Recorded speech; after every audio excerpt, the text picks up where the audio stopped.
Salam jumpa kembali Bapak Ibu Saudara yang dikasihi Tuhan. Ada pepatah mengatakan, gajah mati meninggalkan gading, harimau mati meninggalkan belang. Setiap orang ingin meninggalkan warisan yang baik. Firman Tuhan berkata di dalam Amsal pasal 13 ayat 22, orang baik meninggalkan warisan bagi anak cucunya, tetapi kekayaan orang berdosa disimpan bagi orang benar. Warisan tidak selalu berupa benda-benda yang ditinggalkan untuk keturunan kita. Warisan juga berarti hal-hal yang non-material yang dapat ditinggalkan bagi orang lain. Bila kita merupakan seorang pemimpin di sebuah perusahaan atau di sebuah organisasi, maka warisan dapat berupa hal-hal yang baik dalam kepemimpinan kita yang akan ditinggalkan kepada orang lain yang akan meneruskan jabatan atau tugas tersebut.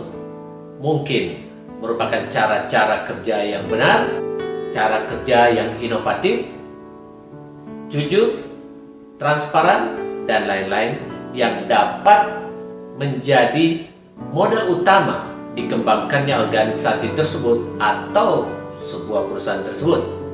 Demikian juga dengan orang-orang tua, tentu ingin meninggalkan warisan yang baik bagi anak dan cucunya, termasuk warisan-warisan yang non-material yang akan membuat dia menimbulkan kesan yang mendalam bagi setiap orang yang melihat dan bekerja bersama-sama dengan dia.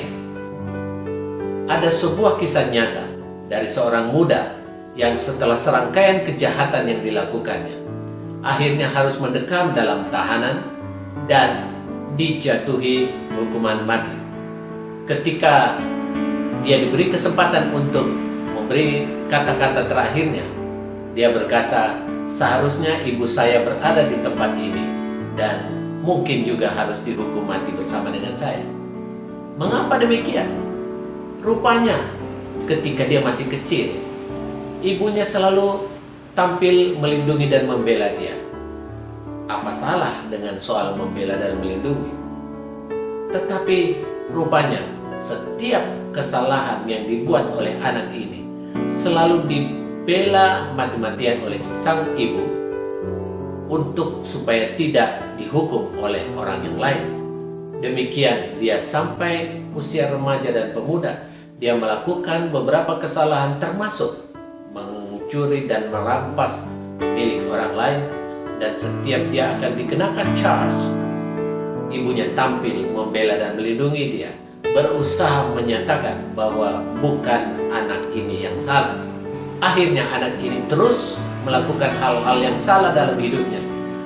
Bapak, Ibu, Saudara yang dikasihi Tuhan, tidak jarang hal-hal seperti ini kita lakukan tanpa menyadari bahwa kewajiban kita adalah menegur hal-hal yang salah.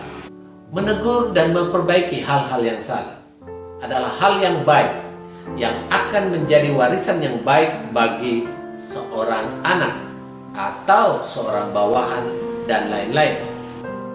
Marilah kita melakukan setiap pesan firman Allah dengan baik, menjalani kehidupan yang baik, melayani pekerjaan Tuhan dengan baik, melakukan hal-hal yang baik dalam tempat pekerjaan, jujur terhadap atasan dan bawahan, taat pada hal-hal yang diatur oleh pemerintah, merupakan salah satu dari sekian banyak hal baik yang dapat saudara lakukan untuk menimbulkan kesan dan warisan yang baik bagi anak kita maupun bagi orang-orang di sekitar kita.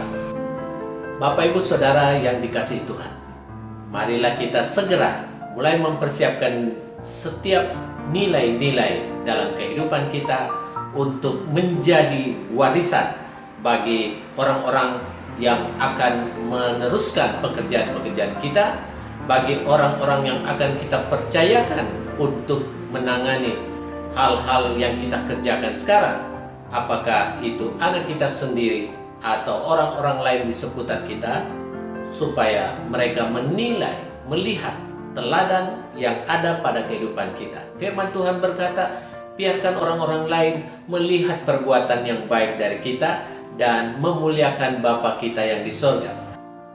Apakah kita merupakan produk lama yang tidak mendapat teladan dari orang-orang sebelum kita? Tinggalkan semua itu dan lupakan, dan mulailah untuk menciptakan warisan yang baik. Itulah firman Tuhan. Sampai jumpa kembali. Haleluya.